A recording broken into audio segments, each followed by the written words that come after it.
dit vanmôre nie. Maar ek wil vir u sê, u is hier vanmôre. Dit wat saak maak dat u hier is vanmôre. Ek wil vir julle sê, julle moet saam met ons die ding saam beweeg. Moenie waarin met Brother Shelton nie, laat hy maar so lang sukkel as maar ons gaan aangaan, want die tyd is min. Pastoor en pastoores groet in die aanbidbare naam van ons Here Jesus Christus. Elke God gewalde kind is gegroet in die aanbidbare naam, want U is met my vanmôre. Wees saam met my vanmôre, dat ons die pa kan aandruk, man, dat ons maak die evangelie waar los vanmôre, man. moenie skam kry nie, want die woord van die Here sê elke tong sal bely en elke knie sal buig vanmôre. As u nie u knie sal buig nie, is dit u probleem vanmôre, maar hy is God. Hy is die Alfa en hy is die Omega. Hy is die begin en hy is die einde vanmôre. Hy is ons raadsman vanmôre. Hy is ons sterke God vanmôre. Ons moet alles insit vir hom vanmôre. Dit maak nie saak wat omstandighede u in is vanmôre nie, maar ek wil vir u sê, hy is 'n God van bo. Hy ken wat in ons omstandighede is vanmôre. Dit ken maar hoe droewig is, maar hy weet van nou af tot in ewigheid is hy is die God vanmôre. Kom ons gaan nog 'n liedjie kry. Halleluja.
Moet ons harte reg kry vanmôre.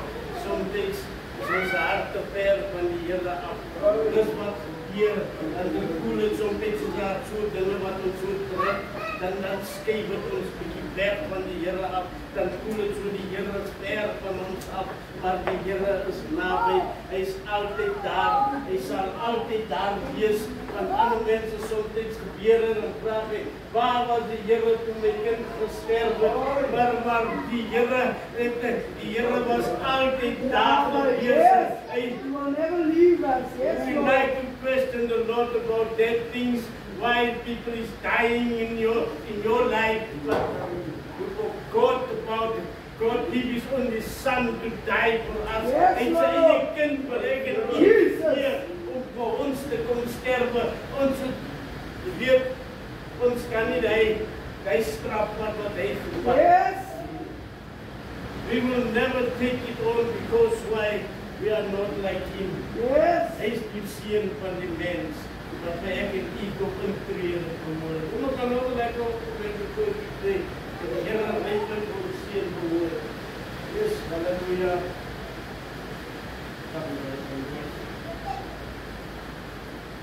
Die Here trek aan. Oh, say God.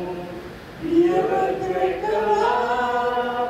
Oh, say God. Satan jy probeer om jou saam te hou. Maar die Here trek aan. God save for. Die Here trek aan. God save for. Die Here trek aan. God save for. Satan jy probeer om jou saam te hou. Maar die Here trek aan. God save for. Die Here trek aan. God save for. Die Here trek aan. God save for. Satan jy probeer om tussen te kom. Maar die Here trek aan. God save for. Die Here trek aan. God save for. Die Here trek aan. God save for. Satan jy probeer om tussen te kom. Maar die Here trek aan. God save for. Die Here trek aan. God save for. Die Here trek aan. God save for. Satan jy probeer om tussen te kom. Maar die Here trek aan. God save for. Die Here trek aan. God save for. Die Here trek aan. God save for. Satan jy probeer om tussen te kom. Maar die Here trek aan. God save for. Hallelujah. Amen.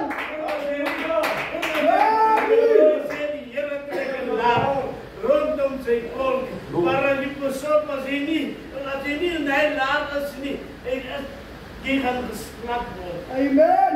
Gaan Satan inkom. Yes, Lord. En Satan is besig Not to say go, yes. banaan keinen avond te sê voor te kijken.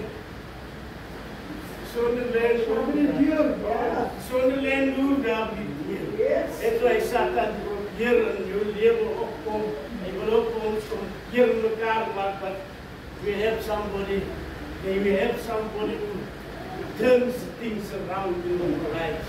Ek wil begin en sê, dit is geblest. Amen. Ek is ook blij dat as nie instrumenten. Wie hoekom sê ek so, want nou kan ek allemaal gestemde hoor. Want allemaal gestemde kom mooi diep, want sound, soms kan jy nie hoor, en hoor jy net die by die mindset wat sing. Maar ek wil nie die gehoor daar wat sing nie. Maar die Here is getrou. Die Here ken van beter. Ek wil vir julle sê, kom ons maar nou net vir ons vriend. Dis kom ons mos nie is gehoor. Here die Here wat weet. Here die Here. Daar was 'n liefdesskyn. Daar was 'n liefdesskyn. Ek wou nie Here verlaat. Daar was 'n liefdesskyn. Daar was 'n liefdesskyn. Daar was 'n liefdesskyn. Ek wou nie Here verlaat. Daar was 'n liefdesskyn. Daar was 'n liefdesskyn. Daar was 'n liefdesskyn. Ek wou nie Here verlaat. Daar was 'n liefdesskyn. Daar was 'n liefdesskyn. Daar was 'n liefdesskyn. Ek wou nie Here verlaat. Daar was 'n liefdesskyn. Daar was 'n liefdesskyn. Daar was 'n liefdesskyn. Ek wou nie Here verlaat. Daar was 'n liefdesskyn. Daar was 'n liefdesskyn. Daar was 'n liefdesskyn. Ek wou nie Here verlaat. Daar was 'n liefdesskyn. Daar was 'n liefdesskyn. Daar was 'n liefdesskyn. Ek wou nie Here verlaat. Daar was 'n liefdesskyn. Daar was 'n liefdesskyn. Daar was 'n liefdesskyn. Ek wou nie Here verlaat. Daar was 'n liefdesskyn. Daar was 'n liefdesskyn. Daar was 'n liefdesskyn. Ek wou nie Here verlaat. Daar was 'n liefdesskyn. Daar was 'n liefdesskyn. Daar was 'n liefdesskyn. Ek wou nie Here verlaat. Daar was 'n liefdesskyn. Daar was 'n liefdesskyn. Daar was 'n liefdesskyn. Ek wou nie Here verlaat. Daar was 'n liefdesskyn. Daar was 'n liefdesskyn. Daar was 'n liefdesskyn. Ek wou nie Here verlaat. Daar was 'n liefdesskyn. Oh yeah. Daar was 'n liefdesskyn. Daar was 'n liefdesskyn. Ek wou nie Here verlaat. Daar was 'n liefdesskyn. Oh yes. Daar was 'n liefdesskyn. Daar was 'n liefdesskyn. Ek wou nie Here verlaat. Daar was 'n liefdesskyn. Hallelujah. Hallelujah. Hy daar wat sy liefde skyn. Daar wat sy liefde skyn. Ek wil nie Here verlaat. Daar wat sy liefde skyn. Daar wat sy liefde skyn. Daar wat sy liefde skyn. Ek wil nie Here verlaat. Daar wat sy liefde skyn. Hallelujah. Hallelujah. Ek wil nie die Here verlaat. Is dit daar waar die liefde skyn? Dis waarom Martha daar by sy voete gaan sit, want sy weet die liefde skyn daar vanaf. Want daar kom die woorde uit wat so soetkoek is vanmôre. Ek wil vir julle sê, julle is welkom in die huis van die Here vanmôre. Almal wat nou ingekom het, wil ek begroet in die naam van ons Here Jesus Christus. I thank you, Lord. Hey, dit het ver gevorder van gesukkel om goed aan die gang te kry. But we don't care what is happening. It is raining outside. We can't just hurry up. We can stay till 5 o'clock this morning. Till God die reën opgehou het vanmôre. Dit gaan sommer baie lekker wees en sommer fellowship binne kan sonder niks nie. Net met die woord van die Here dat die Here ons kan opvul vanmôre. Dat die woord van die Here op ons hartstapel gegraveer kan word vanmôre. Want dit is altyd waar dit kan opgegrapeer word en gaan jy nooit weg byt van die Here af nie. Dinge sal kom, as daar klein wind kom, dan sal jy nie omgewaai word sommer so maklik nie. Dis hoekom die Here is die herder. Hy sal ons niks laat. Want sy woord sê ook, hy sal ons nie bo ons kragte nie. It doesn't matter what you're going through this morning. Nothing will crush you if the Lord is in your boat this morning. Kom ons gaan maar sit en dankbare harte kry vanmôre. Die hart is dankbaar vanmôre. Is dankbaar om bly vanmôre om in die teenwoordigheid van die Here te kan wees vanmôre. Vir my is dit so goed vanmôre. Ek is nou in Desember in vanmôre en weer die Here die hele jaar vir my keer gedra. Dinge kon anders gewees het, maar ek is hier vanmôre van blydskap in die Here in vanmôre. Die Here het alles vir my kom draai. Ek het nooit geweet dinge sal so kom verander tot op Desember nie, maar dinge werk vir my uit. Ek weet nie wat u vanmôre, maar ek wil vir u sê, God is goed. God is good, beloved. Ek wil nie meer leef nie. Die Here kom tree in when you in ground zero. When you in ground zero is, then God come and lift you up again. He will lift you this morning. As jy voel om te sê, nee man, ek kan nie stil sit vanmôre nie. Ek moet opstaan en dankie kom sê vir die Here. Want die Here is God, man. Hy is die een wat ek het u opgewek het vanmôre. Because I like to say, we were dead last night because we never know where we are. Ons was dood gewees, ek het eens gedink aan geld en kerk en goedes en mense nie, want ek was dood, hoe kom God sê, jy moet opstaan, maar jy moet diens toe gaan. Dis wat God kom doen in ons lewe en die Here sê nie. Amen, dierbares, allemaal so goed in die naam van onze Heer Jesus Christus.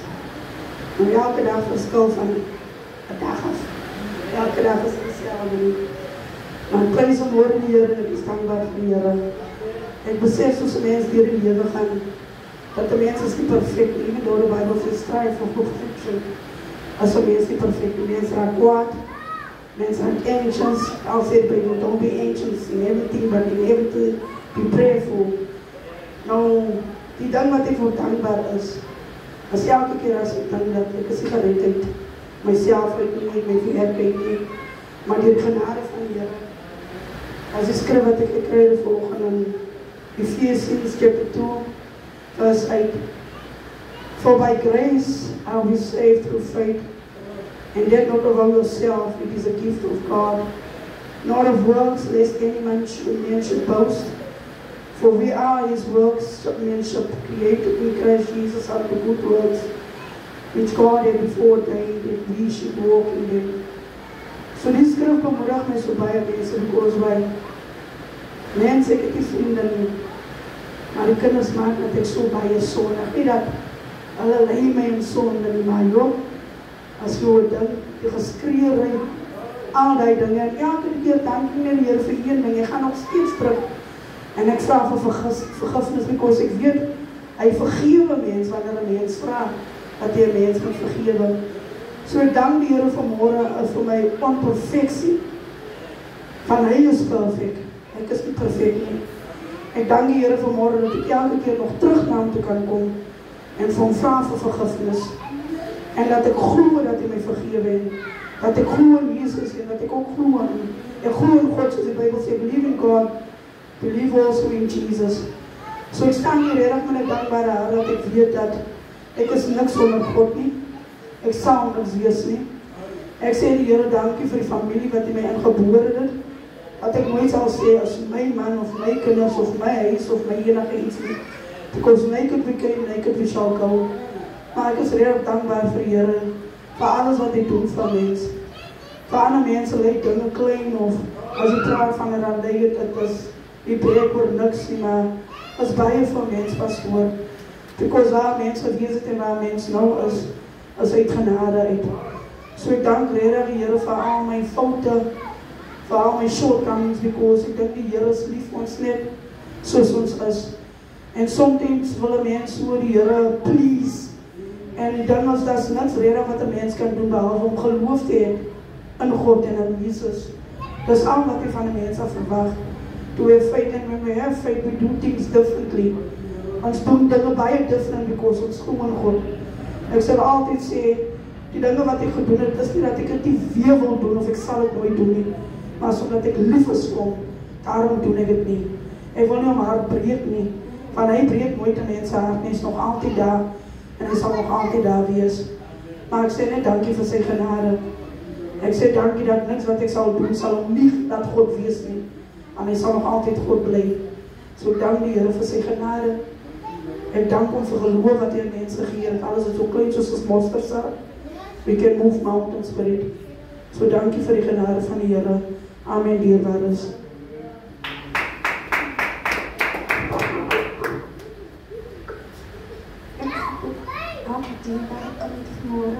In de naam van de Here. Ik is ook dankbaar voor de Here, omdat de Here deur die hele jaar deurgedra het. Dit is nog nie einde van die jare, maar het is ons lewe in die tyd van die seasons. Ek hoor as daar is 11 maande Christene. Die tyd is die mense baie besig om hulle sy eie dinge te doen. En die gedagte kom van by my in die week in, dat die Here het vir ons gesterwe. Eintlik die hel is nie gemaak vir ons nie, maar die hel is gemaak vir die duiwel en sy engele. En so die Here het vir ons voorsiening gemaak, omdat ons in sonde gebore is, het hy gaan sterf op die kruishout van Golgotha, sodat ons nie moet verlore gaan nie, maar die ewige lewe kan beerwe. So, ek kyk, die Here wil eintlik hê, ons moet onsself gereed maak. Ek hou daarvan om te sê, ek weet, dis maar net 'n storie vir ander mense, maar ons moet onsself gereed maak vir sy koms. Want dit gaan jou eie saak is as jy verlore gaan. Want as jy die duiwel dien, as jy alles doen wat verkeerd is in die oë van die Here, dan gaan jy saam met daardie gevallende engele en saam met die duiwel gebrand word, in 'n vuur ingebrand word, 'n onuitgebluste vuur. En dan sê die woord van die Here ook, hy sal jou uitspieg as jy lou is. Baie kere kom ons diens toe, dan luister ons die woord van die Here, maar dan doen ons ons eie ding as ons by die huis is. Maar ek wil vir u vanmôre net herinner, maak jou saak reg met die Here, dat jy altyd van, as die Here kom enige tyd, dis probleem dien gesê, dat wanneer 'n mens slaap, Here, jy weet van niks nie. En ek dank die Here, nou een oggend, ek dink dit was gisteroggend, ek praat, ek het gebid en toe slaap ek weer. Maar ek sien in my drome, ek bemoedig iemand, ek sê baie kere gebeur iets in jou lewe in. Die Here laat dit toe, sodat jy kan besef, dat is die Here wat jou kan help. Sodat die Here bring jou op 'n stadium om te sê, hy is die God wat jou sal kan help, so jy moet hom aanbid. En weet, ek het nog eens gehoor toe pastoor opstaan, toe ek nou wakker skrik, toe sien ek, hier is iemand in die kamer in. En ek sê, joh, ek kan me so vastgeslaap, want ek slaap, ek is altyd wakker as pastoor opstaan, of as haar miskien een geluid is. So, ek dank die Here, om ek self in my slaap in, ek preek nou nie, maar self in my slaap in, bemoedig ek iemand om nader en nauwer na die Here toe gaan en alles vir die Here gee, enige probleem. Kyk, die genade van die Here is so groot. Ons sal nie kan 'n verskoning hê nie. As die Here kom, ons sal nie nog kan regmaak. Ek het ander dag gesê, dit gaan so vinnig wees die koms van die Here, want dit gaan so vinnig is in 'n oogwinse tyd, en so jy sal nie nog kan regmaak nie. So ek wil jy aanmoedig vanmôre, laat hierdie dinge van die wêreld nie die wegsleep nie. Dit is lekker, gaan aan, maar die einde daarvan is die lewe van die dood. Dan is jy alleen, jou vriende sal jy kan help, jou familie sal jy kan help, niemand sal jou kan help nie. So as net jy en God alleen. So kom en dien die Here met blydskap en wag op sy koms. Maak jouself gereed. Hierdie Kerstyd wat ons ingaan, weet vanoggend, ek het gesê ek gaan 4:00 opstaan, maar toe kom maar iemand musiek half-past 3, ek sê, joh, ek sal ons nou kan slaap, want ek gaan verslaap, want die ligte is reeds af. Ek sê, joh, kyk die mense, worry nou nie, hulle gaan aan met die musiek, hulle het nou die hele nacht nie geslaap nie, dit was soos 'n kar wat daar gekom het, maar die Here is goed, sy goedertierenheid is tot in alle ewigheid, die Here gee vir ons 'n groot genade kans om onsself gereed te maak vir sy koms. Dink daaraan en die Here seën u vanmôre, amen. Amen.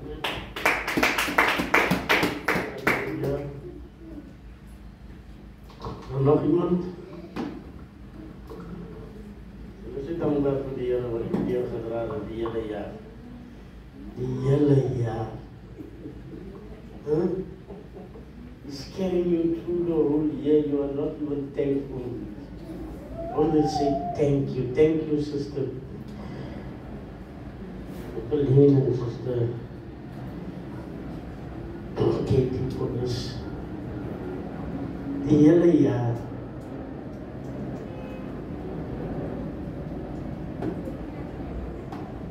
I am very thankful for the Lord.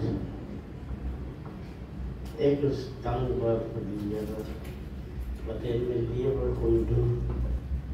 Dit is nie maklik nie, maar I have to put through. Ek moet hier druk. Ek ken maar hoe swaar gaan in my lewe in, maar ek moet hier druk. Dit lyk soms, ek gaan nie hier goed doen. Want dit lyk dit so, maar ek het ook my dinge wat ek deur gaan. Even my vrou weet die dinge wat ek deur gaan. En die woord van die Here sê, ek kan ook nie so alles praat met die een my langs en nie slaap nie. Iemand het my ander dag gevra, waar het jy dit gesien in die woord van die Here? Hy is daar. Ek ken net nie die adres, maar hy is daar. Dis wat die woord van die Here is nie ek. Ek sal hom weer een dag uithaal, hy is daar, hy is nie ver van Job af nie.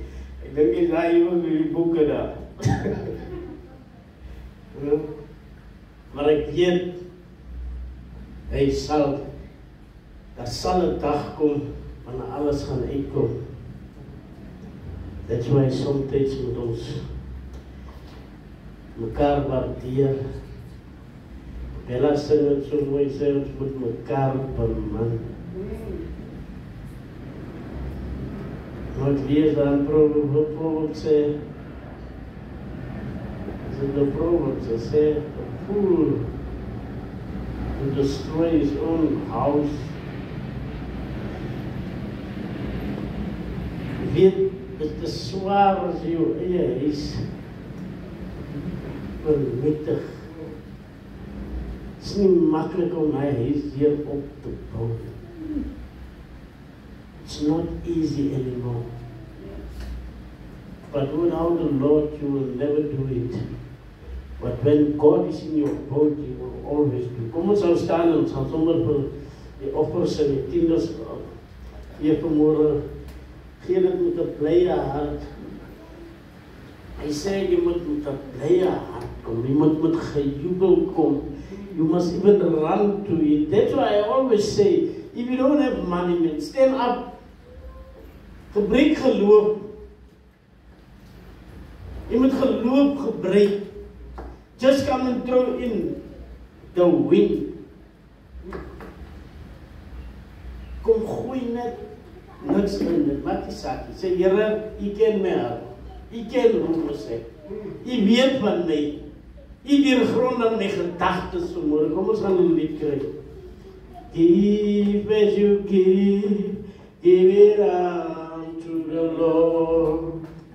Unto the Lord, unto the Lord, give that you give it unto the Lord, and the Lord will give it back unto you. Oh yes, and give as you give it unto the Lord, unto the Lord. Unto the Lord, give as you give it unto the Lord, and the Lord will give it back unto you. Hallelujah. You know when you have a close hand, as your hand to us, en goede wat in jou pad inkom van jou hand is toe.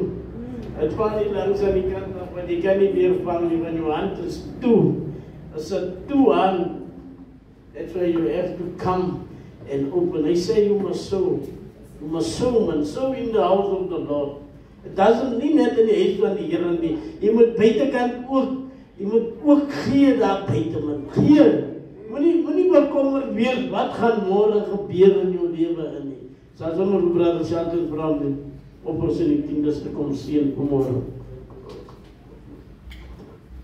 Kom ons sluit ons oor vanmôre, Here, ons sê vir U baie dankie, Here. Here, omdat U God is, U is groot, Here. Here, dankie vir U hand van beskerming, U hand van redding, U hand van seëninge. Hemelse Vader, ek bid en vra, Here, Here, kom sien die tiendes en die offergawes, Hemelse Vader, Here. Here, tot die breiding van die huis van U, Hemelse Vader, Here. Here, ek bid en vra, Here, dat U nou, Hemelse Vader, iedereen elkeen sal seën, Here. Bid en vra dat U die koskaste sal seën, Here. Here, maak 'n deur oop vanmôre, Hemelse Vader, in die naam van Jesus, Here. Here, kom seën ons aan verder in Jesus naam. Amen. Amen. Kom ons aan ons harte gereed kry vanmôre. Met 'n aanbiddingskoortjie vanmôre. We bless your name, Almighty God.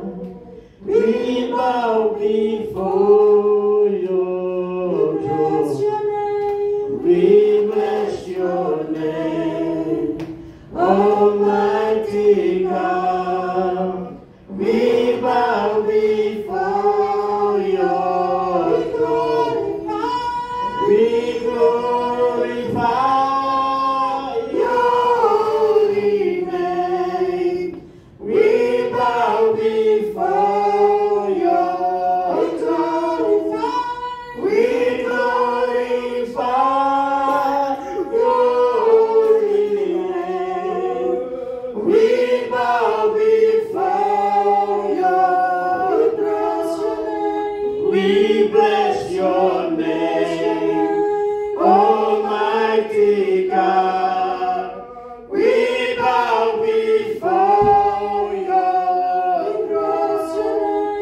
we bless your name.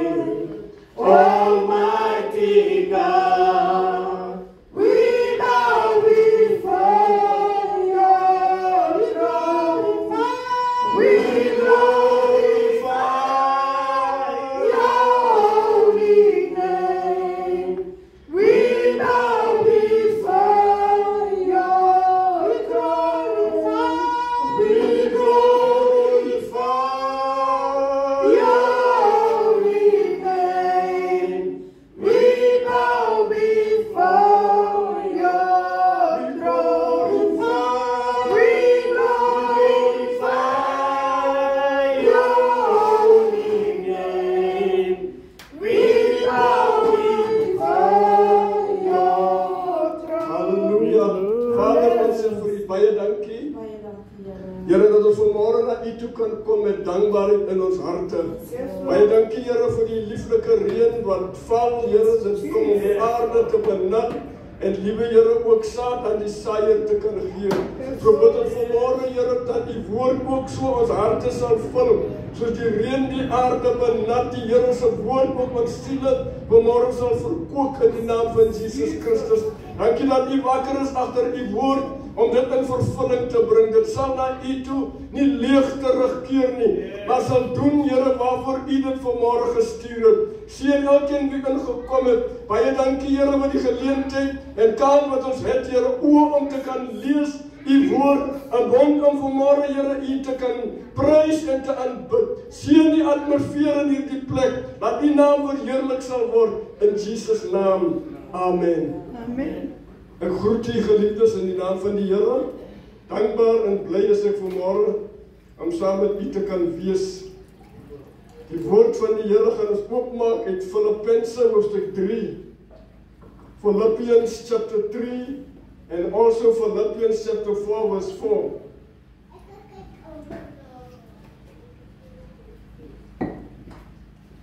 Filippense hoofstuk 3 vers nummer 1. Verder, my broeders, verbly julle in die Here. Filippense 4 vers 4 is 'n baie welbekende vers wat baie van ons quoteer. Iemand het 'n lied ook gemaak omtrent hierdie vers. Ek sê verbly, word bly in die Here. Is dit nie so nie? Alright, vers 4 sê verbly julle in die Here. Ek herhaal, verbly julle, because hy herhaal wat hy in die 3de hoofstuk sê. En vanmorgen, geliefdes, wil ek oor hierdie baie welbekende skrif praat. Dit lyk vir my asof die kernvers is in Filippense. Because Paulus sê in die 4de hoofstuk, ek herhaal. Met ander woorde, om te weet wat hy herhaal, moet jy na die 3de hoofstuk gaan, die 1ste vers.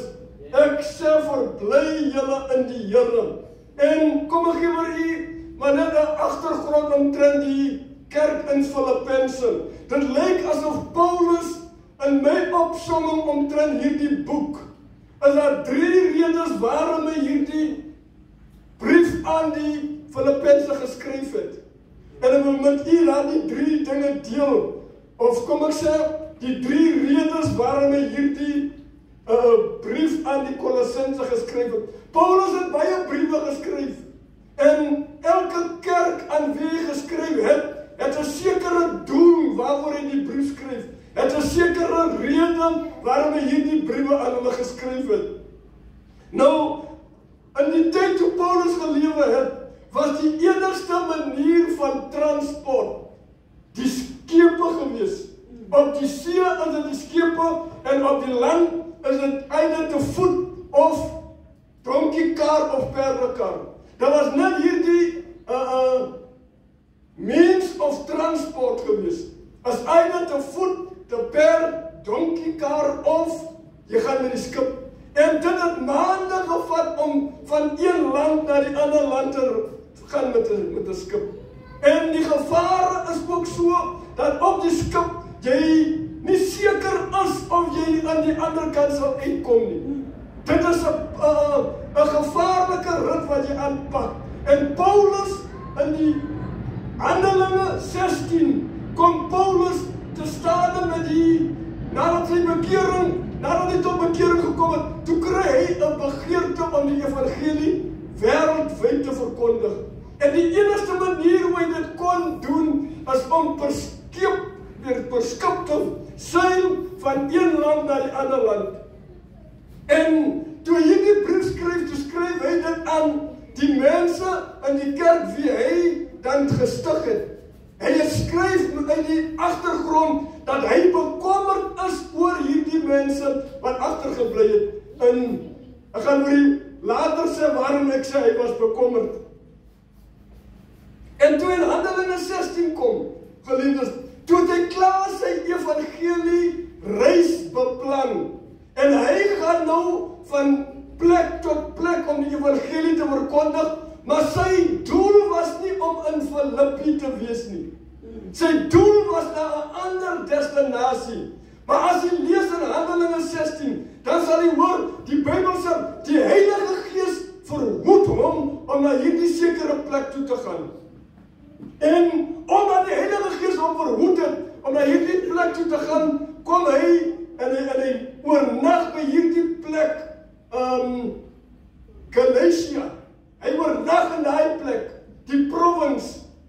En terwyl hy daar met die manne wat saam met hom was slaap, toe kry Paulus 'n visioen. En in die visioen sien hy 'n man wat in Macedonië staan. En die man wenk hulle. En die man sê, kom help ons. En Paulus, toe hy wakker word, deel hy die visioen met die manne wat saam met hom was. En hulle, soos wat die Heilige Gees hulle verhoed het om by die plek aan te kom, is hulle nou hier, en hulle moet nou in Macedonië wees.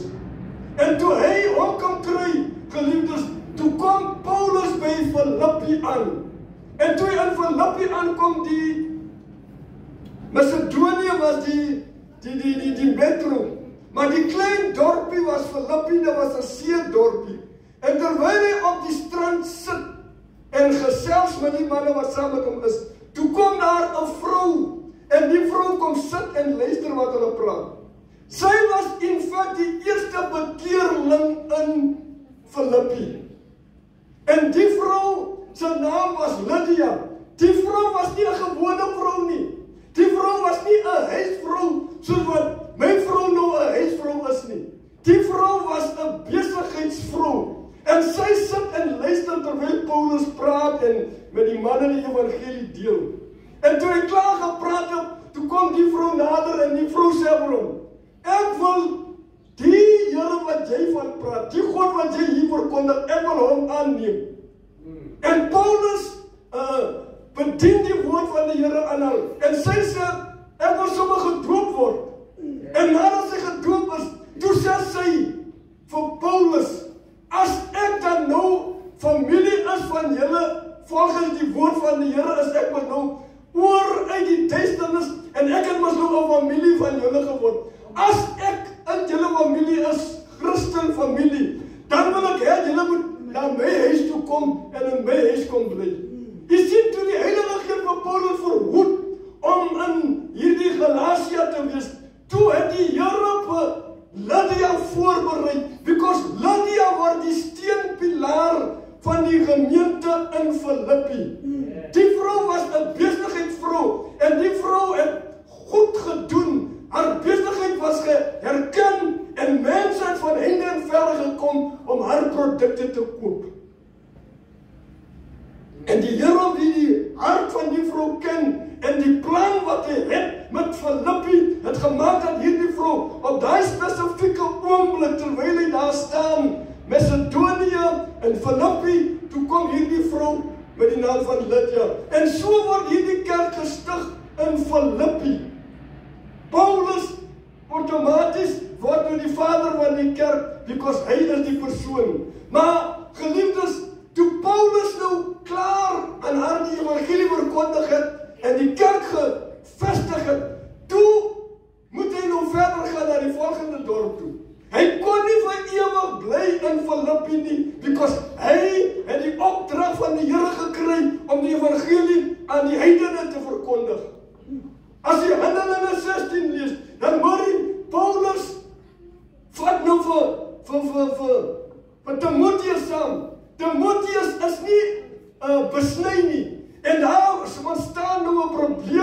mense sê, Timotheus, jy kan nie saamgaan nie. Paulus, jy kan nie met Timotheus saamvat, want hy is nie besny nie.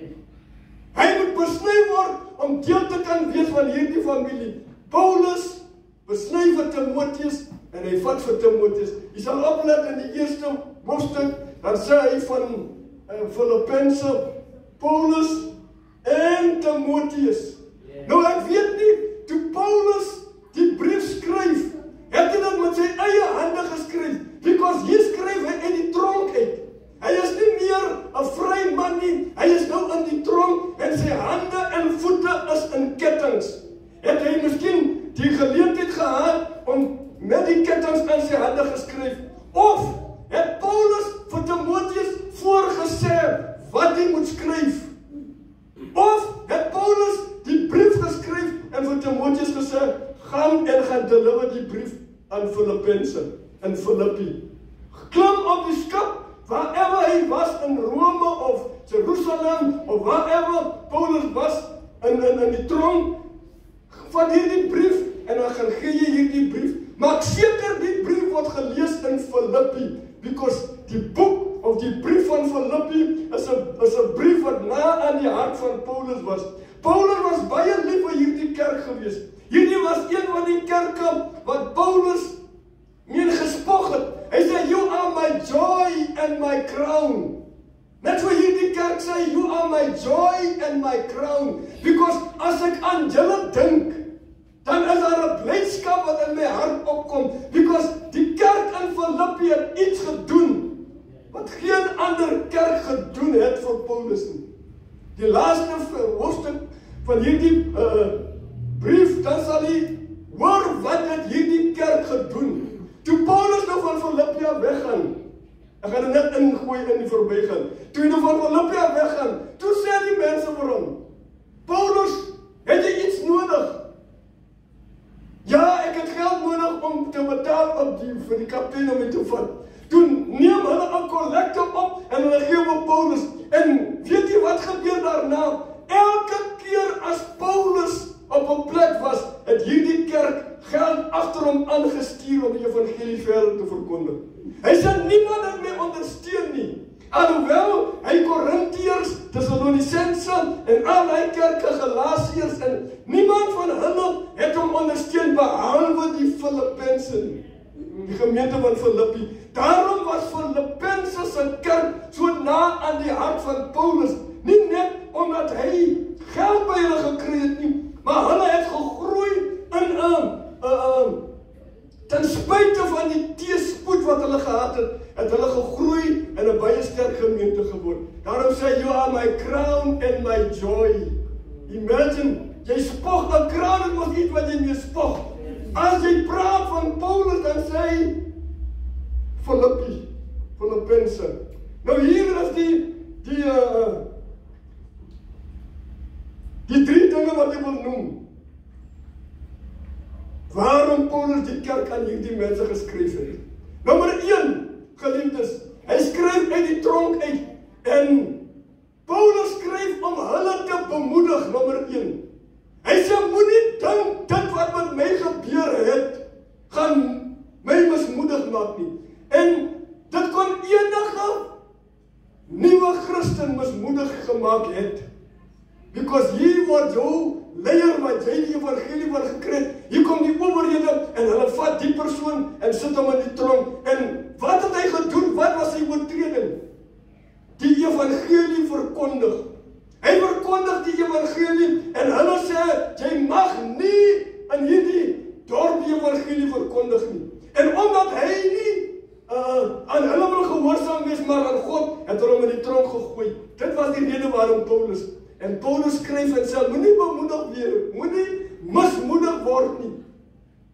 Moenie ontwortel word deur dit wat met my gebeur het nie. En hier is die belangrike ding wat jy vir hulle sê. Hy sê wat met my gebeur het, is om die evangelie te bevorder. Hoe word die evangelie bevorder terwyl jy tronk toe moet gaan? As mos nou hartseer en as mos nou teleurstelling, jy word nou nie, maar Paulus sê, die ding wat met my gebeur het, moenie bekommerd wees nie, die Here het dit so bewerk, sodat die evangelie kan bevorder word. Ek sou nou mismoedig gaan sit en soos broeder Dien vanoggend gesê het, waar was die Here, ek het aan die evangelie verkondig, kon hy my nie beskerm het nie. Kyk, waar sit ek nou in die tronk, en worst of all, ek sit soos 'n gevaarlike misdadiger, hande en voete vasgemaak. Maar hy sê dit is om die evangelie te bevorder. Met ander woorde, Paulus vat die evangelie in die tronk, waar manne nie normaal weg in 'n kerker kom nie, en hy vat die evangelie tronk toe. Die prisoniers en die bewaarders en hulle wil skoonmaak, ontvang die evangelie binne in die tronk. Because wat met my gebeur het, is om die evangelie te bevorder. Moenie bekommerd wees nie. Moenie mismoedig wees nie. Because wat hier gebeur, is wat die Here het dit so bestuur. Die tweede rede waarom Paulus hierdie brief aan die gemeente skryf, is om hulle te waarsku teen valse leerstelling. Het jy gaan opgelet, was in die Afrikaanse Bybel, die derde hoofstuk, die Afrikaanse, ek weet nie wat in die nuwe vertaling nie, maar die opskrif sê, waarskuwing teen valse apostels. Verbly julle in die Here, maar hy sê as 'n waarskuwing, because dit was maklik vir valse apostels en valse leraars om in te kom, because Paulus sit nou in die tronk en hy skryf 'n brief. Daai brief vat maande om van die tronk af te kom, Filippi toe. En iemand kan maklik kom en vir julle iets sê en sê, Paulus het vir my gesê julle moet 1, 2 en 3. Because hulle sou hom geglo het, because hulle hoor nie van Paulus vir maande. Daar was nie selfone om te bel nie. Daar was nie internet of WhatsApp boodskappe wat hy kon stuur nie. Al wat hy op staat gemaak het, was handpos. En jy kan ook nie met enige iemand die brief gee nie. Because iemand sal nie die moeite doen om die brief te gaan aflewer nie. En maande van dit, teen die tyd wanneer Timotheus by hulle aankom, dan het die mense al vergeet. En so was dit maklik vir hierdie valse broeders, valse apostels, om in te sluip en hulle ding te kom doen. En Paulus, die rede waarom hy skryf, die tweede rede is om hulle te waarsku teen die valse broeders. Hy gebruik 'n baie sterk woord. Hoofstuk 3 vers 2, hoor die sterk woord wat Paulus gebruik. Let op die honde. Met ander woorde, hy noem hierdie valse apostels. Is 'n sterk woord wat hy gebruik. Nou waarom gebruik hy so 'n sterk woord? Because hy was bekommerd dat hierdie mense gaan die ware evangelie, die ware woord wat die Here aan hulle verkondig het, of wat hy aan hulle verkondig het, verruil vir 'n valse leerstelling. En die valse leerstelling, lees jy verder aan, die mense het besnydenis bevorder. Toe kom hulle in en sê, as jy nie besny is, kan jy nie Christen word nie. Met ander woorde, besnydenis gee vir jou die paspoort om 'n Christen te word. En Paulus het die einste ding beveg. Dit het ewen gemaak dat sommige van die apostels, soos Barnabas, en hulle met hom verskil het, en hy en Barnabas hulle paaie moes gekruis het. En dit was sy bekommernis. As ek nou hier sit, die enigste ding wat my bekommer is dat hierdie mense 'n valse leerstelling gaan volg. En hy sê, moenie die deur oopmaak vir hierdie valse mense nie. Ja, die honde. Let op die honde. Let op die slegte arbeiders. Let op die besnyding. En dit is wat hy noem. Dan vers 3 sê hy, want ons is die besnydenis, ons wat God in die Gees dien en in Christus Jesus roem en nie op die vlees vertrou nie. Besnydenis en onbesnedenheid is niks. En dit is wat hy sê, die belangrikheid is nie die besnydenis nie, maar jy moet die Here in jou lewe aanneem.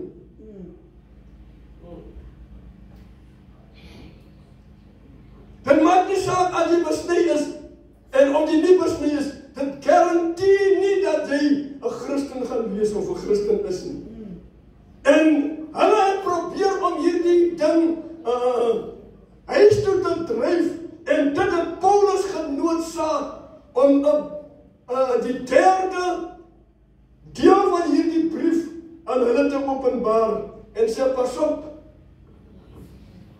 as mense wat kom met valse dinge, en hierdie dae, geliefdes, is dit so belangrik vir ons, om ook versigtig te wees, om nie enige wind van lering te glo nie, om nie enige ding, doen jou eie navorsing, maak seker jy depend op die woord van die Here en die Heilige Gees om jou te lei. Because die Heilige Gees gaan jou lei, hy gaan jou leer, hy gaan die regte pad. Ek het iets gehoor, is dit gister of eergister? Dat is 'n nuwe leerstelling, waar mense sê, as jy sterwe sonder die Here, gaan jy nie vir ewig in die helse vuur beland nie. Hy sê, die persoon, jy gaan net vir soveel jare sodat jy oud is, gaan jy in die poel van vuur is, daarna word jou liggaam uitgebrand en dan niks meer oor nie. Met ander woorde, as ek 70 jaar is, en ek het vir 70 jaar nie die Here gedien nie, en ek beland in die poel van vuur, gaan ek net vir 70 jaar in die hel brand, nadat dan is my liggaam totaal en al uitgebrand. Be careful, search the scriptures for yourself. En dit is ons slogan by die kerk, 117 vers 13, vers 11 althans, the people in Berea were more noble than those in Thessalonica. Because number one, they accepted the word with all readiness, but they searched the scriptures for themselves. Moenie enige ding glo wat ek sê nie, gaan en doen jou huiswerk, ek mag miskien 'n verkeerde ding sê, en omdat jy nie oplettend is nie, omdat jy nie mooi luister nie, kan jy die verkeerde ding volg, en aan die einde, dan is ons almal op die verkeerde pad. Ondersoek die skrif vir jouself. As jy uncomfortable voel, en dan dank die Here vir die YouTube, jy kan teruggaan en research doen, teruggaan en dinge wat nie verstaan, en sodoende kan jy jouself beskerm teen valse leerstellings, because daar's mense daar buite wat uitgaan om ons te verlei. Die derde rede waarom hy hierdie brief geskryf het, en dit sien ek by baie van sy kerke, nie almal nie, om 'n probleem aan te spreek. Nommer 1, hy bemoedig die mense, moenie mismoedig word nie. Worry, verbly jou in die Here, al is die omstandighede ook hoe. Jy moet bly wees in die Here, because jou blydskap lê nie in die tydelike dinge van die wêreld nie. Al word die kar op jou afgeskryf, jou blydskap moet in die Here wees. Dankie Here, ek lewe nog, ek kan weer aan 'n kar kom. Al kom ek ook nie aan 'n kar nie, my lewe is belangriker as 'n kar. Because my joy moet in die Here wees. Al gaan dit nie so goed met die liggaam nie, ek moet myself verbly in die Here. En hier, geliefdes, ek het vir u gesê, Lydia was die instrumentele vrou by die stigting van die kerk. Maar daar was 2 ander vrouens, baie kragtige vrouens. En worry, net so instrumenteel om die gemeente op te bou in Filippi. Maar hierdie 2 vrouens het 'n misverstand gehad.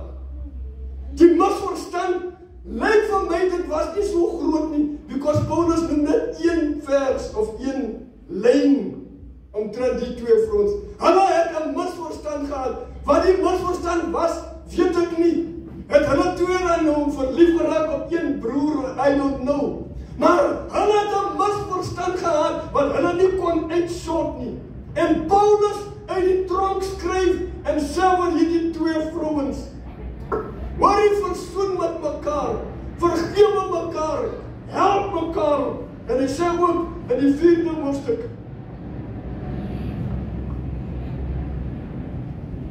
moedig hy nou die broeders aan om hierdie twee te help, sodat hulle nie die verskil wat hulle het verder uit verband uit moet neem nie. Because is baie hartseer soms, as ek nou 'n probleem het met iemand, 'n verskil, ek sal nie sê 'n probleem, kom ek sê 'n verskil, 'n verskil interpretasie. Ek interpreteer 'n skrif so en hy interpreteer 'n skrif anders. Nou gaan ek mense soek om my siening te ondersteun. En hy soek mense om sy siening te ondersteun. Maar die vrouens, geliefdes, Paulus was bang dat so iets gaan ontaard. Maar hy kom en hy sê met die ouderlinge, help die vrouens dat hulle dinge se kan uitsort. Hulle misverstand, hulle verskil met mekaar kan uitsorteer. En so, geliefdes, was dit die bekommernis van Paulus, die 3 redes waarom hy hierdie boek, hierdie brief geskryf het. Miskien mas u, as u hierdie selfde brief deurlees, iets meer uitvind omtrent, maar ek het dit opgesom in 3 belangrike dinge. Hierdie dinge was vir my van die belangrikste wat ek opgetel het. Nou sê hy, ten spyte van jou verskil met Iodia, verbly jou in die Here.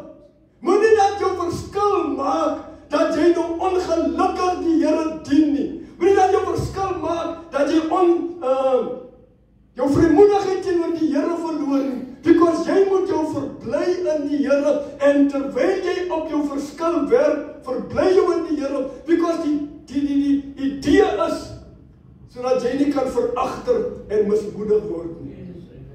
Is so as kragtige woord, geliefdes, om te sê verbly jou in die Here, is nie 'n maklike ding om te kan ondervind nie. Because die omstandighede is soms op die oog af, lyk dit baie hoog. En omdat ek na die omstandighede kyk, sien ek net die probleem. Ek sien nie meer 'n rede om my te verbly in die Here. Ek sien nie meer 'n rede om myself te verlustig in die Here, because my omstandighede. Maar ten spyte van omstandighede, ek moet my verbly in die Here. Alles aan die kos in die kas nie. Ek moet my verbly. Al het die kind huis toe gekom met 'n rapport wat nie so lekker en so mooi is. Ek moet my verbly in die Here. Because dit is in dit dat ek my verbly in die Here, wat die Here my probleme en my storms en my struite gaan stil maak. Maar as ek gaan sit en die probleem vaskyk, gaan die probleem al groter en groter word.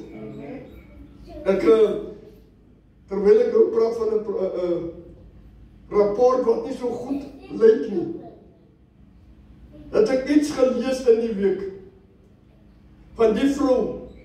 Toe sy van die werk afkom, moeg gewerk, om sit sy haar sak neer in. As sy by die deur inkom, toe kom haar seun.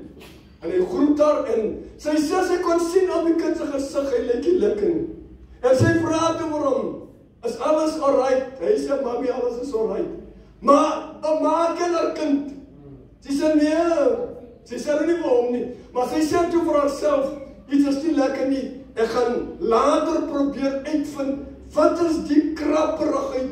Because die kind is 'n kind wat altyd stralend na die deur toe gekom het, om my te ontmoet by die deur as ek inkom.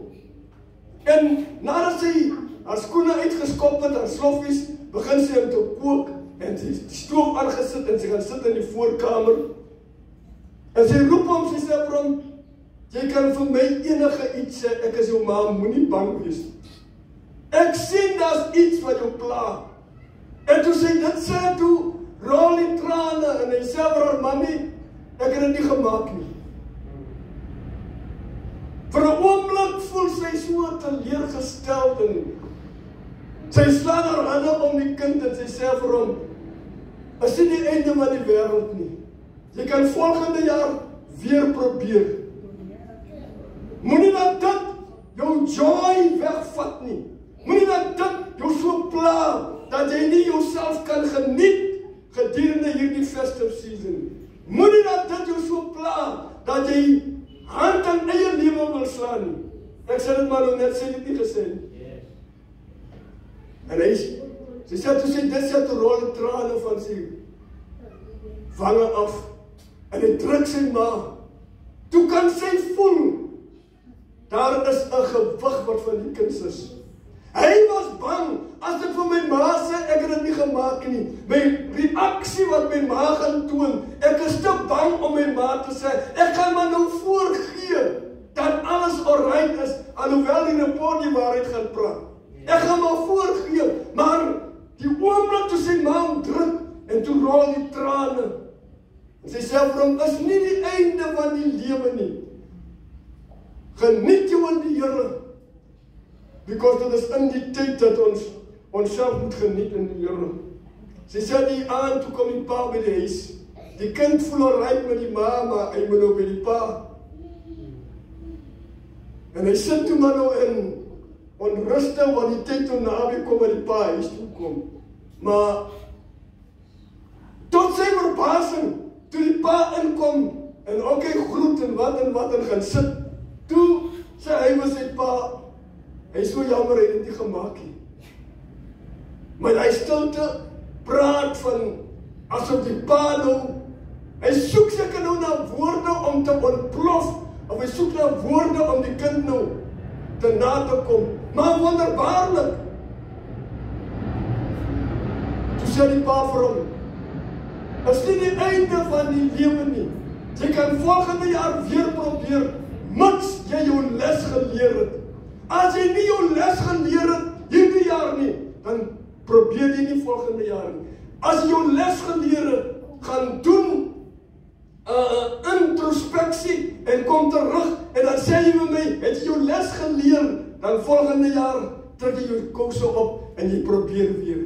Is nie die einde, 'n goeie resultaat bring goed.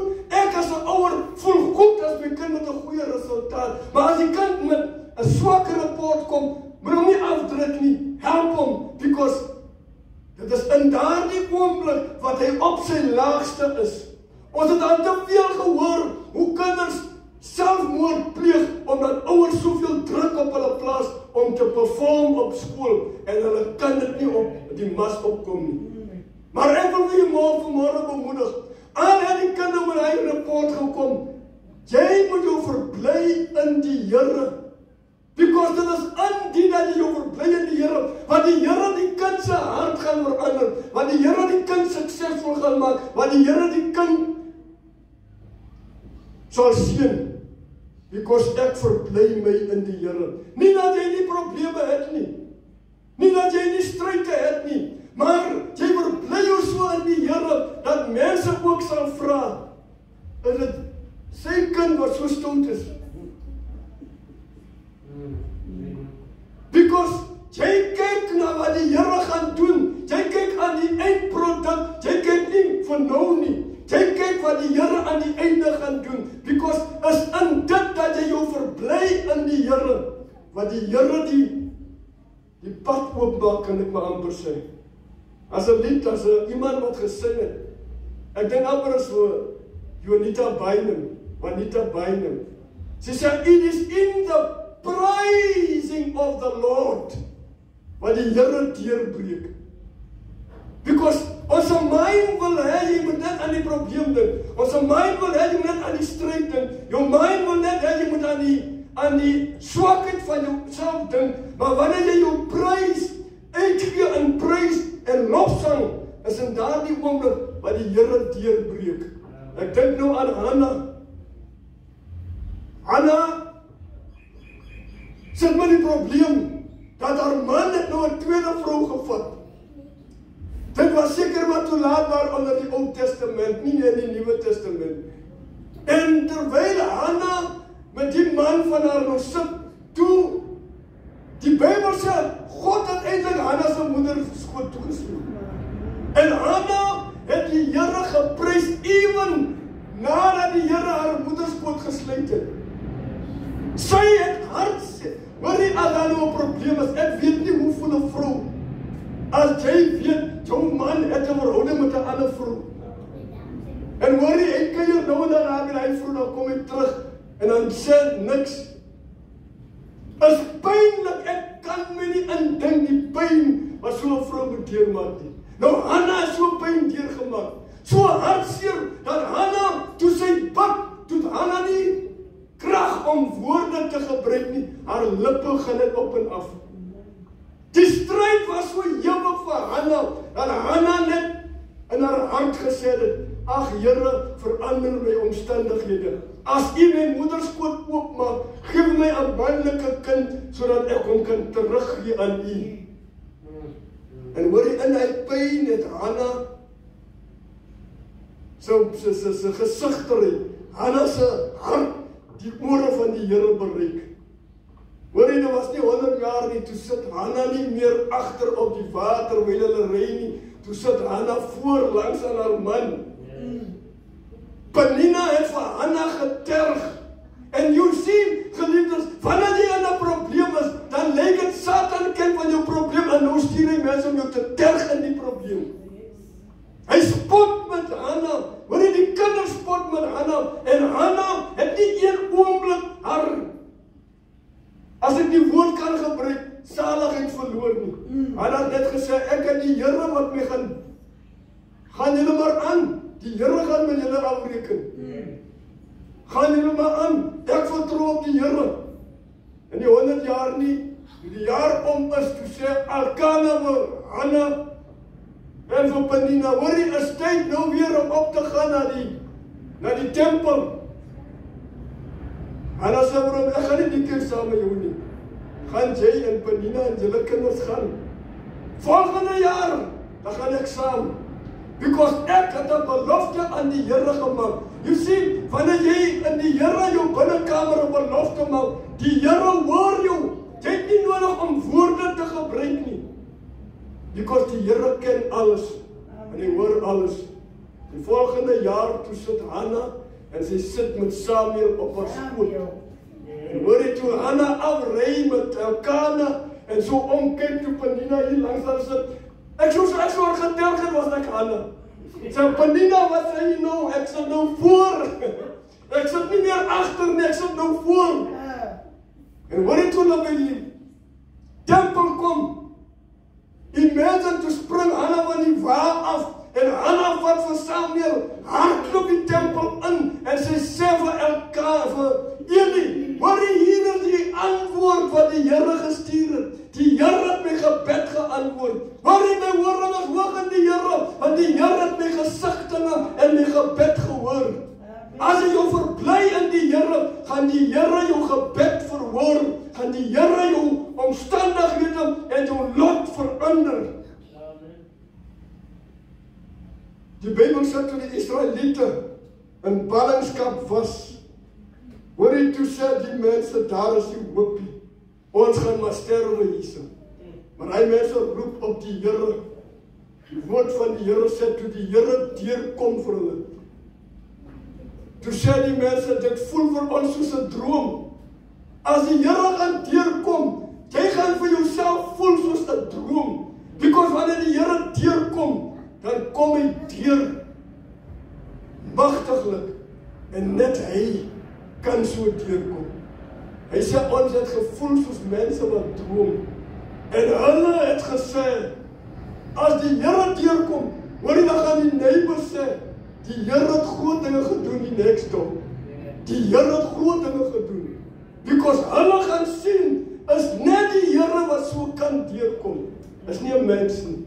En daarom wil ek u vanmôre bemoedig en sê, geliefdes, verbly jou in die Here. Al is die omstandighede ook hoe negatief, verbly jou. Al gaan die mense ook spot, en nou en dan wil jou kom sê, hy, het jy gesien?